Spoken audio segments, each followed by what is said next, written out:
Hello ભાઈ, હવે છે ને ભાઈ ઘડિયા દિવસ વાગી ગયા છે. આ તલાટીની પરીક્ષા આવી જશે, બરાબર. ઝવેરચંદ મેઘાણીની ભાષામાં કહું તો ગટમાં ગોળા થનગને અને આતમ બીજે પાક, અણધીથી ધરતી પર યૌવન માંડ્યા. તમારે છે એ પરીક્ષાનું કેન્દ્ર છે અણધીથી ધરતી ઉપર છે અને તમારે ત્યાં આંખ માંડવાની છે અને ઘટમાં ઘોડા છે થનગનાવાના છે.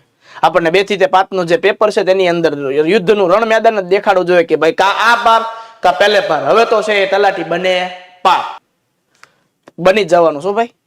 ઓકે, એમાંથી છે તમારે 200 માંથી ઓછામાં ઓછા છે તમારે 100-150 માર્ક છે તમારે લાવવાના છે, પ્રેમથી લાવવાના છે ને પેપર બહુ સારો આવશે. કોઈ ટેન્શનની બાબત નથી. મગજની અંદર કાઢી નાખજો કે ભાઈ ડીવાયએસઓ નું પેપર ગયું તો એ સુપર ક્લાસ 3 લેવલનું હતું ને આ ક્લાસ 3 લેવલનું છે. બેની અંદર જમીન આસમાનનો ફેર છે.